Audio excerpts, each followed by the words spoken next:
Hey, World Literature class. My name is Jared Hung, and today we're going to be talking about Ihara's Saikaku. During the Edo period, it was a peaceful Pax Romana time of Japan.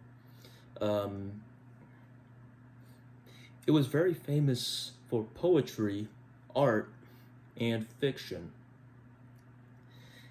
And they were revolutionized and created during that time period to glorify ancient Japan.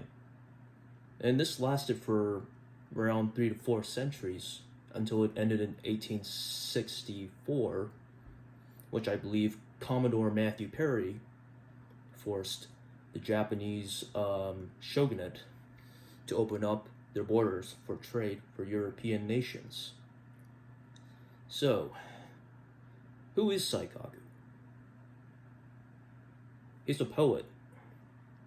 And one interesting fact about this poet, he is the one who helped bring Japanese poetry to what it is today. He revolutionized the haiku.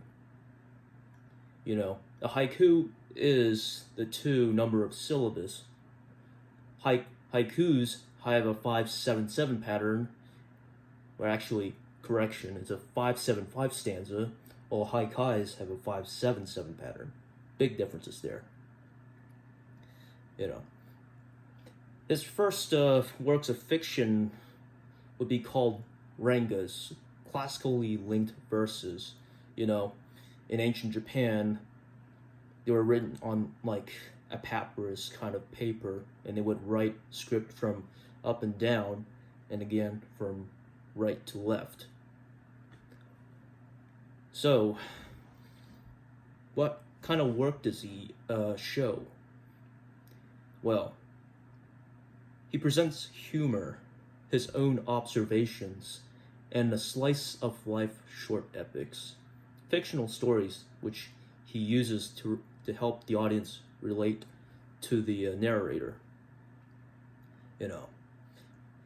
And during Edo Japan, like I say, it was the Pax Romana of Japan.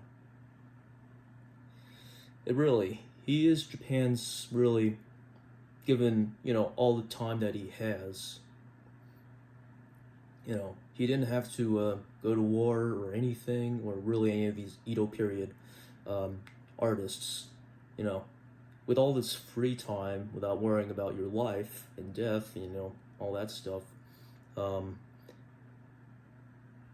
They just had time to create really great works of fiction. Alright, and the peasants, of course. Japanese commoners, not, noble families like the shogun, emperor, even the samurai. Okay, and you have the consorts and all, So the peasants, going back to the commoners, regardless of who they are or what social class they are, they had all the accesses to entertainment. Like kabuki theater, where very, very, very unique in Japan. It's a play utilizing Japanese stories, usually mythology, and these actors, they dress up in these elegant outfits, costumes, and face paints, as in red. The red color on the face markings would be the good guy, and the purple would be the villain, the antagonist of the story. And, and this is how Japanese storytelling and everything came to be.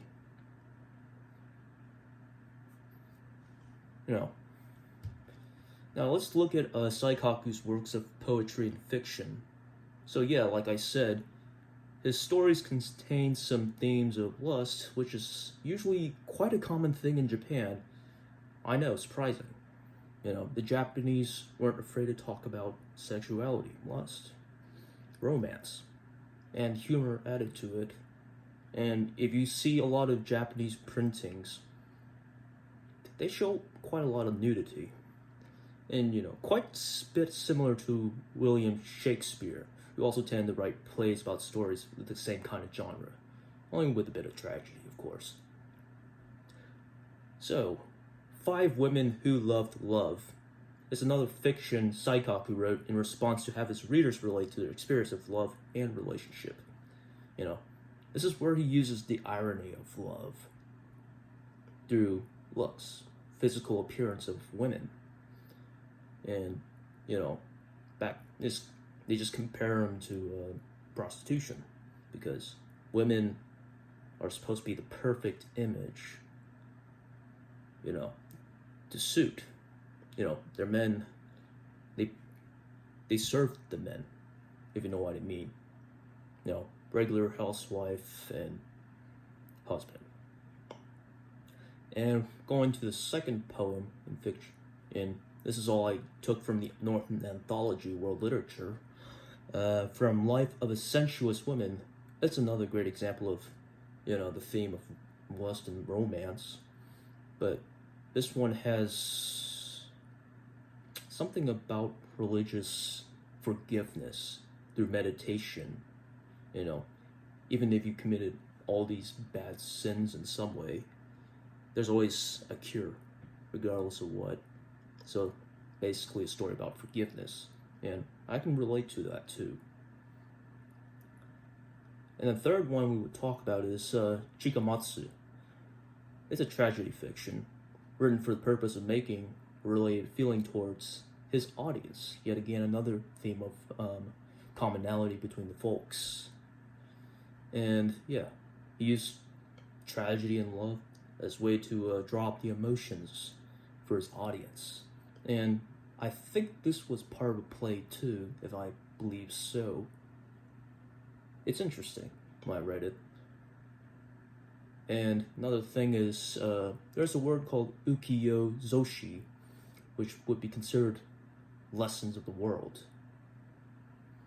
And there's another term, floating world.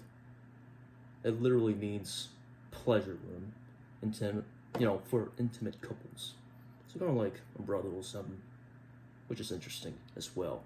But like I said, the Japanese, they weren't afraid to talk about that stuff, especially the theme of lust. It's kind of interesting. And where they get that kind of,